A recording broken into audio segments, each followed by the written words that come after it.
명주고 약 팔아먹는 장사치가 되지 마라.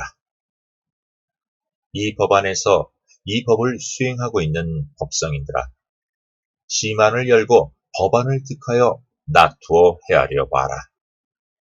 후천성 법성의 법비가 꽃비되어 내리는 소리를 우주법계가 여여한 가운데 무량광장 장엄하고 육중한 법설이 분분한데 너는 왜 마음으로 들으며 나는 듣지 못하고 있는가?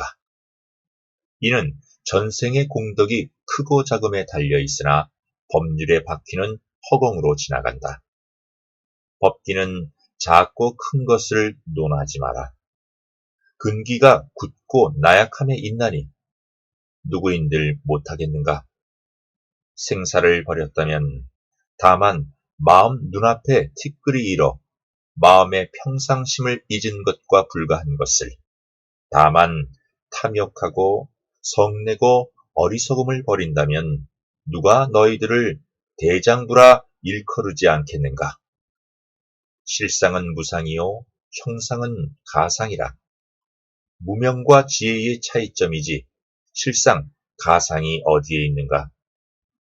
번뇌 망상이 깨닫고 나면 지혜인 것을 번뇌 망상이 지혜인가? 지혜가 망상인가? 망상도 본래는 없고 지혜도 본래는 없는 것. 이것은 망상도 아니요 지혜도 아니다. 본래 마음을 떠난 이름지어 마음이라 하니 누가 마음이 없는 자가 어디에 있겠는가? 다만 망상으로 마음을 삼고 지혜로서 마음을 삼는 것이라. 이것이 본래 어디로부터 온 것인가? 이는 온 것도 아니요 생긴 것도 아니다. 다만 이름 없는 이름 붙여 마음이라 하는 것. 일어나는 것도 마음이요 일으키는 것도 마음이라. 마음이 법성이요 법성이 마음이라. 누가 일으키고 누가 세우는가? 그 또한 마음이니 마음이 무엇인가? 법성이 마음 아닐진데 신성의 작용인가? 신성의 근원은 명성이니 명성의 작용인가? 명성의 근원은 창조성인 성령성이라면 창조성이 마음인가? 법성들아, 성령성은 여여하여 이름이 없는 것, 형상계 만물이 존재하는 연유로 인하여 마음이라 이름 지어진 것이다. 이렇듯 실상은 무상이 아니라 실상은 실상 그대로 여여할 뿐이다. 그러니 인간이 육신의 형상을 덧칠하여 일으키는 가상이 있으니 이 법이 생기는 것이 아닌가. 추우면 옷을 입고 더우면 옷을 벗고 배고프면 밥을 먹고 피곤하면 눕는다. 아침 저녁 마음만 새롭다면 어디에 티끌이 쌓이겠는가. 다만 그렇지 못하니 수행 수업 하지 않겠는가. 법성아, 아직도 잠을 자는가? 이제 날이 밝아 해가 떴으니 눈을 뜨고 꿈에서 깨어야지 시종일관 눈 뜨고 잠만 자는가? 잠 속에 꿈을 꾸고 꿈 속에서 사는가? 삶과 죽음은 본시 없는 것, 피조물 육신 옷 벗고 있는 것, 그것을 생사라 하지 않는다. 망상이 죽고 사는 것, 이것도 생사는 아니다. 일대사를 이루고 못 이루고 이것도 생사가 아니다. 다만 이 길을 가는 수행인 마음이 일어나느냐 죽느냐 하는 것의 차이일 뿐 본래 생사는 없는 것이다. 법성아, 망상 떨고 졸지 마라. 티끌에 이끌려 벼랑에 떨어질까 두렵도다. 망상이 두렵느냐? 졸고 있는 것이 두렵느냐? 티끌이 두렵느냐? 벼랑 끝이 두렵느냐? 이 길, 이 법은 본래 두려움이라는 것이 없느니라. 이 법도 본래 법이 아니며 생사 없는 길 가운데 나타난 것이 법일진데 무상하다 법이여, 무상하다 법이여, 법도 아닌 법이여. 여여한 그대로가 무상할 법이라면 이것은 신의 기틀이 아닌가. 무상신묘, 법상신묘, 본래 공한 것도 아니요 실한 것도 아니라면 중도는 어디에 있는가? 마음 가운데 있다면 이는 마음이 아니려니 마음 없는 마음을 파헤치는 그놈은 무엇이냐? 이것은 본시 마음이 아니다. 이름지어 마음이다.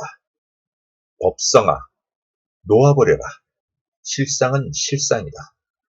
오직 아름답게 무량한 광명을 들이운 것, 형상계 인간들이 다 같이 지혜가 열려 지혜지를 득한다면 형상 가운데 이루어지는 한 송이 꽃이 되련만 우주법계 다 같이 밝음만 있는 것이 아니고 어두움이 따르니 명암이 엇갈려 만상이 일어나니 이것이 법계라면 한 송이 꽃이련만 형상계의 미진이 일어나니 후천성 법성으로 이것만 제거하면 형상계가 우주 가운데 핀 한 송이 무궁화가 되리라.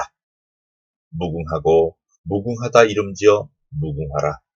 우주법계 가득한 법성이 무궁하여 이름져 부르노니 무궁하라 말하느니라. 인간들 마음 가운데 무궁화가 피고 지니 이것이 법성이며 신성이 아니랴는가. 탐욕하고 성내며 어리석은 삼독심은 무궁화 근기 앞에 호롤이 사라지고 수만 년 세월 속에 다시 피는 무궁화. 그 가운데 우리 인간들이 생로병사 근심하여 길 찾아 헤매었고 이제 후천 결실 완성의 법성이 우주법계에 가득하여 인간들의 본성을 되돌려 찾게 되니 이는 본래 창조주 하나님의 뜻함이요 마음 찾아 헤매이던 수행인의 근본인데 오늘날의 법은이 밝게 드리워져 고정관념 벗어나고 구태에 찌든 때 법비로 씻어버리고 너나 없는 지상낙원의 시대로 지향해야 할 것이다. 아직도 이 땅의 인간들 마음이 박지 못해 망상이 가득하여 탐진치로 병들어가고 있으나 그러한 것은 크게 우려할 일이 아니다. 모든 것이 새롭게 나타나는 후천시대, 후천성 법성 앞에 그 어떠한 것도 허물을 벗고 실체를 나타내게 되어 있으니 이 길을 행하는 법성인들이야 이제 밝은 시대를 맞이하게 된 것이 아닌가. 법성인들아, 조금만 마음으로 들어보아라. 후천성 법성은 인간들이 모르고 있으므로 본래 신체를 드러내게 되어 있으니 때를 기다리지 말고 수행에 부지런히 정진하라. 없는 마음 찾아 헤매다 허송세월 하지 말고 삿된 마음 벗어버리면 그것이 마음이다. 이것이 본래 인간들의 평상심이 아닌가. 그렇다 하여 평상심이란 말을 듣고 다니면 그 또한 삿된 짓이니 그냥 묵묵히 수행 수업이나 해나가면 밝게 우러러 나오는 그것이 평상심이라. 그다지 어렵지도 않은 것을 가지고 어렵게 생각하여 마음문을 닫게 하니 이것이 삿된 망상의 짓들이라. 망상이 무엇인지도 모르는 사람들에게 이러이러한 것이 망상이다 하며 가르쳐주고 그것을 없애버려라 하여서는 안 된다. 인간들 가운데는 절로 마음이 밝아 망상도 모르는데 이것이 망상이다 하며 가르쳐준 것은 망상의 씨앗을 심어준 것이다. 그러니 무심하게 세월을 살아가는 사람들에게 이것이 삿된 것이라 하며 고요한 마음에 삿된 바람을 불어넣고 이것은 이렇게 하여야 닦이 있느니라 하며 모아놓고 설교 설법하는 자들이야말로 마구니가 아닌가. 병을 주고 약 팔아먹는 장사치밖에 더 되겠는가. 알면 아는 대로 살아가고 모르면 모르는 대로 살아가도 우주법계의 법성이 스스로 놔두어 씻어내게 되느니라. 이것이 하늘의 섭리여 자연의 법칙이니라. 이것이 하느님의 전지전능함이다.